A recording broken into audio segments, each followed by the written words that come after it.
This is when it's done right. The problem is that, and here's why I get pissed off, and you hear me going off in the morning. This ain't no secret. She's not the only one. I'm not the only one who knows she's doing it right. These other people see it and they choose not to replicate it. It's almost as if it's deliberate destruction of our kids in our school district.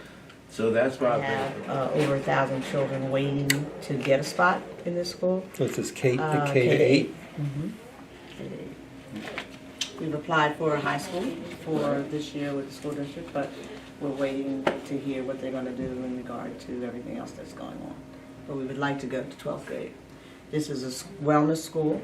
You will, as we're walking, you'll see up on the second floor, Channel 6 is filming our children about the, well, we have $1 million grant with the Independence Blue Cross Foundation.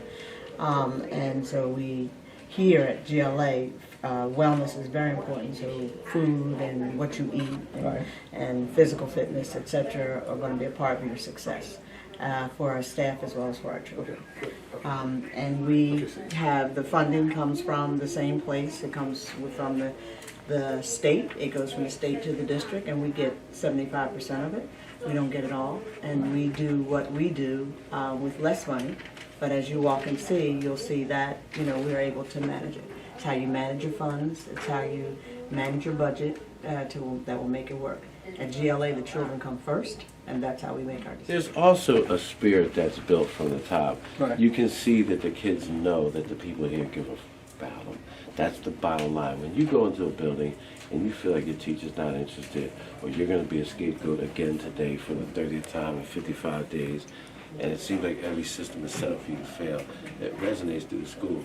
When somebody loves you and their teachers love you and they know that they're not going to be here unless they exhibit that kind of commitment, that's a major part of it. That can make up for the difference in money, resources, and it makes people creative. It makes your teachers get involved and say, you know what, Dr. Booker, here's how we can do this, and we can do it. I worked it out so, and then all of a sudden you have ideas to weed through versus, you know, begging your people to invest. So I just want to add that, and I'm going to be quiet. Okay. All right? I don't believe that. Yeah, right. No, I have 725 children, so we have 5 lunches that we have to serve. So from 10:30 until 1 o'clock, we serve lunches. We have a full kitchen so that we have healthy foods that we're serving. So we don't serve sugars and white foods. So you've got 150 kids that have lunch at the same time? 225 come in here at one time. Okay. That's our parent room. So our parents are able to have a place that is theirs, and I have a parent coordinator, because to me parents are very important in this initiative. I can't do it without them. And so, you know, with anything else, you put your money where your mouth is, and so exactly, it's important to have a parent coordinator because she keeps me connected with the parents and the community. How do you get volunteers? We go and get them, and we ask them, you know, we need you to do this, we do that. We also have a parent report card. So all of our parents are expected to participate in 50 hours of activity for the school throughout the year. And then every time a child gets a report card, they get a report card. So they get a report card that says whether or not you participated. And participating means you came to parent conferences, you volunteered in school, you maybe brought toilet paper or tissues to the classroom, or you called other parents who were going on a trip. Any number of ways, but trying to keep them involved as much as possible. So what happens if a parent gets a big report card or they get a Bad report card, the student is going to tell them, why you got a bad report card? Mom, come on, get it together. So basically, it happens like that. The other thing that happens is that, you know, we're in touch with these parents. You know, where are you? You know, if a parent walks up to me in October and says, my name is, I'm going to say to them, no, you shouldn't be telling me that. You should know who I am because you were here in August and you knew Dr. Booker. So for you to tell me I don't know who you are at this point, you know, then why are you not here? So you kind of expect people, you know, it's like expectation, you know, because education is very important. And I understand the education, your job is important. Prior to the arrival of Global Leadership Academy, Marion Avenue was, horrifically blighted to the point where 7 or 8 women were killed back here in the 20 years prior to this building. And there's rumors that there's a lot more, that there was actually a serial killer back here. It has changed the geography and created an anchor where people are starting to develop the end of the block, so, and the residents feel like this is a neighborhood now, not just by the train tracks. Right. So it also has had like kind of physiological Add to the effect environment. We on the also, environment. because we use vendors, we are also adding to the business community. My vendors are not the vendors that are on the Philadelphia School District list, okay? They're not. These are the small businesses that are making it, and so I have solid, about 20 or 25 vendors on a regular basis who are supportive of us, who also help us, they're partners with us, so, you know, they will help us with our travel. We're an expeditionary school, so our children travel the world. So they go to the Bahamas, because it's all tied into their social studies, okay? And so my partners will also support that. And I think that's something that's got to be critical. And when we're talking about charter schools and we're talking about children, yes, but there's another element here. We're also adding to this business community. We're changing neighborhoods. This was an old factory, and as you said, all the crime and everything that occurred here, it's not happening. We got to change this culture right now. So you no longer have the open market drug sales. You no longer have the open prostitution 24 hours a day. It's no longer just a dope or literate. It's the anchor towards the rebirth. We get our children to understand it's water life and basketball, so we are part of First Tee. So we have a golf team that we have sponsored. We have soccer, we have partnership captains. So just so that they can see the world, because we're preparing future leaders of the world. So in order for you to know the world, you got to know there's more than life than just West Philadelphia. Okay? And so by the time they leave here in 8th grade, they have studied 27 countries of the world, because this is an international school. And so you look around, you see the flags up, you know, along the hallway of all the clocks, so they can look up there and see the clocks around the world. Okay? It's like this right now because tomorrow we have rites of passage, and we will be, this is the kind of series of multiple. What's the rites of passage? 8th graders, when they start from 6th graders to 7th graders, they go through a pinning ceremony. They wear blazers, green blazers, and they start their journey through passing through that middle school years. So there are a lot of different activities that occur from 7th and 8th grade to teach them about respect and responsibility and resiliency and what have you. So then in 8th grade, that's when they have this rites of passage ceremony, which tomorrow it's very ceremonial in terms of them they'll get a kente call, you know, they get one of these pins that they have been world travelers, and the parents are here. So it's not graduation, because you don't graduate from 8th grade. And you don't have balloons and limos at 8th grade, okay? Right. You can do that in 12th, and you can do that in college, okay? But this is the class of 2014, but this is also the class of 2018, and this is also the class of 2022. So this is part of that rite of passage, so you understand what your role is in your education life. When they do the right thing, they earn Butkovitz. And the last day of the year, which is Friday, we get all of our donors and people to bring us bikes and toys and gifts, and they put all of the Butkovitz in a barrel, and we just pick them out. And maybe about 30 kids will get a bike for the summer to go and have fun with. So, Ron Baldwin. How you doing, sir? Mr. Butkovitz, and he has a boys class, but he also has single gender. So we have single gender girls and boys, and then we have a mixed class in each grade. What's up? Good afternoon, gentlemen. You want to say good afternoon? Man. Good afternoon, Dr. Booker. And say good afternoon, yes. Good afternoon, yes.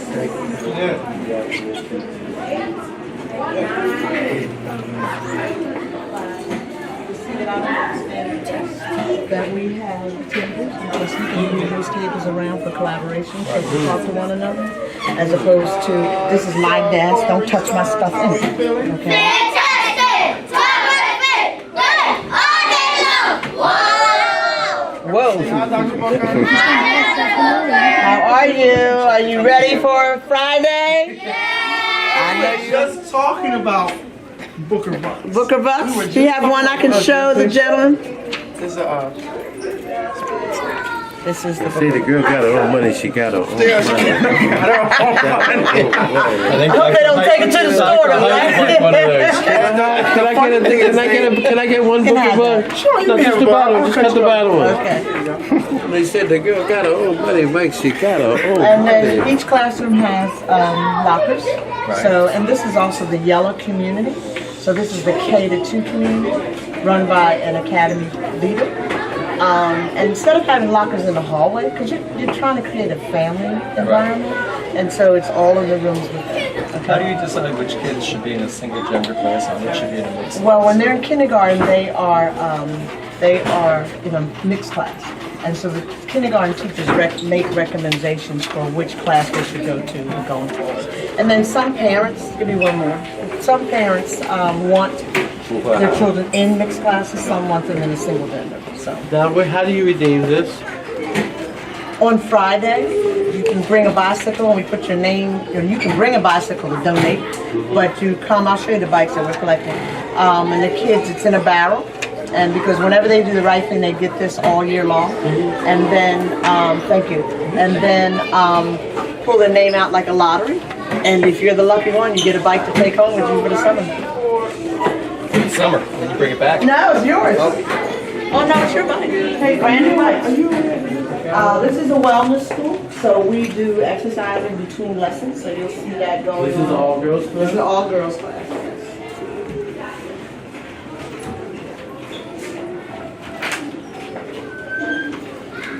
Physical fitness is very important, Yes, it is. as you well know. I do. To us, art, music, physical education, languages are non-negotiables. So in my budget, we have to have these. Children learn in many ways, not just for reading and math. I have some star performers who will kick the heck out of these drums, that they even have a drum corps. Time out. We need to stop here because again, this isn't the this school isn't funded the way some of the other charters are. Doesn't have the budget to match some of the other charters. It's far exceeding those. I mean, the more and more you walk around here, the more it becomes apparent that it's all about making a choice about what you do with the money and whether you're going to spend it or whether you're going to take it home.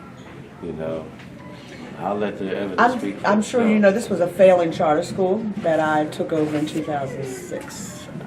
It was the founders of this original school they were federally indicted and whatever else. So the district, I am a retired principal from the district and also retired cluster leader, and the district asked if I would just take it over. I was in a semi-retirement mode, I thought. And but one of the jobs that I loved the most was the principalship, and when I came in here, I just loved it. And I also like a challenge, and I am a reform kind of person, and so I am a transformational kind of principal, and that's what I've done. So here we are today, from where No, we but you were leave it out 7 the years fire. ago. You left out the fire part. The fire in my aneurysm. In 2010, we had a fire on Warren Street, 2011, and it burned the school to the ground, which I think you might remember that, over Warren Street. And in About 2 blocks north, 2010, towards 52nd and Lincoln Street. right, 2010, I had, well, the end of 2009, I had a brain aneurysm and had a health issue and 9.5 hours of surgery. And they all thought I was going to be an invalid and all that kind of stuff. And when I opened my eyes, I knew I had something. I have a 95% or better attendance rate daily. My children come to school because they know that they're going to miss something if they're not here. My teachers have a 95% or better attendance rate. Kids come to school because they know their teachers are going to be here. And it's the way you get kids to learn. How do you motivate our teachers, Mr. Gamble? How do you motivate teachers? Or actually, I was asking the kids. How do the kids go? I'm sorry, the kids. How do you motivate the kids? Well, Scholars. I think it's the other way around, honestly. I think they motivate us. When they come to school, you see their faces, and when you prepare good lessons, and you see how they are attentive to the lessons, and you get to interact with them in ways that bring out the best in them, and that what motivates us to come to work. But every single day. everybody's not interested in math. Everybody's not interested in language. How do you? Well, that's true. How do you get that out of them? So what you do is, what Doc has done, she has found a way to bring back those intangibles, those arts, the gym, the music, and those things help. Because let's be real, every scholar is not going to want to come and learning reading and math. They just, a lot of things, there's a lot of things going on with our children. So what we do here at GLA is we give them a lot that they can come to school and say, wow, I can learn music, I can learn how to do a sport, I can learn an art class, so that motivates them to come to school.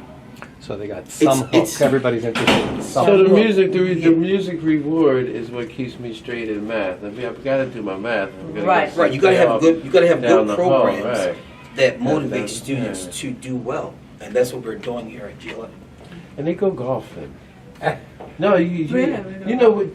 Friday, I'm going to yeah. show him. I'll email you the pictures from. I was the chairperson of the golf tournament last year, and it was just so amazing seeing these 3rd and 4th graders all huddled together on the green. Before the tournament, I was practicing. I was working on my putting, and I looked up and I was like, "Wow, that's an amazing thing." A 9-year-old, a 10-year-old, and an 8-year-old black child. The one has the club, and he's down here like Tiger Woods, and his 2 balls are over his back like this, like nah. It's gonna break right. Exactly. And I looked up and I said to myself, yo, they're learning math. Yeah. Yes, that's They're right. learning math. That's right. They're learning velocity and weight and all kinds of angles. They're learning math. And it was just so amazing. How many days do you see that? That's one of the So when you come in here to music and he's teaching them the chords and the notes and he's counting. But there's Yeah. history. It's There's also all history in about- our music. Yeah. That's one of the There's things so I much. remember about elementary school myself. It seems so far away and disconnected from real life. Right. All right, in Why- order to why are you doing maintain... things that I'm you're not glad gonna you use, said that, right? Joel. Exactly. So I think it's really critical for kids to see that there's something that's important in their everyday life Right. out of school. It's not a fighting school. Right. This is, you saw the children in the hall. You see, this is every day. This is not, I'm gonna take the places and Grade, it's a not. tough grade. And now, you would see my 8th grade, but they're on, you see those are 3 6th graders. You see how my children are roaming? We're not in lines because I trust them and they know that this is their building, they respect it. So this is not a fighting school. We don't, as a matter of fact, when we had to send in this report to the state, I got a call back from the state and they said, you don't have any, how come you don't have any? I said, because we don't have it, you know what I mean? So, do we have our share of suspensions? Yes, we have some suspensions, but we have suspensions for things that are, so that people understand, this is non-negotiable. When I say 0 tolerance, that's what I mean. And so, but this is the start of our collection of our book of books. On Friday morning, all these bikes and everything will be lined up, and we have at least 25 to 30 bikes lined up in front. As a matter of fact, I gotta go pick up my 3 boxes. How many bikes total lined- students do you have here? 725. So 1 out of every 30 will win a bike. Possibly, but we also have earphone, what do you call them things they wear? iPods and stuff like that to give away as well. We actually won, myself and my partner won the putting contest at the golf tournament and won an iPad. My partner donated it back to the school, which I thought was really cool. Donated to the community. What did you inherit? I inherit a hellhole. I will tell you that. That's the only thing I can say to you because they were in 3 different buildings that I can't imagine that the school district or nobody monitored this charter school. So how do you change behavior that was already happening? Well, the first thing that we did was that I terminated all of the staff because there was people that were. I did the thing that who did that one? Was it one? You terminate one of everybody the- to invite them to apply for their job? to reapply. And so then I got tried to get qualified people plus I hired other people. I also set up rules and regulations for the school, met with the parents, changed the whole mindset of where we were heading. And if you didn't want to stay here, that was up to you. But when you're going to be here, these are the rules and regulations you're going to follow. And then you start to put them in place. And so over How much cooperation did you get from the parents in the beginning? Most of them immediately I came would over? say that most of them really did try because they knew that the school was out of control. There were some that left, and I would say of the probably 600 young people that are here, probably maybe 200 transitioned out because they were not going to, they just weren't going to do this, and they weren't going to do that, and they weren't going to wear the uniform, and they weren't, no. So you change the environment, you change the culture, and then over time, because it doesn't happen overnight, but over time, you hold children to certain expectations. Yeah, there were fights and all that were going on, but we had major. I mean, that's really the whole story. Everybody can see everything's great. Very good. the instruction is as we go. We're like starting point to something.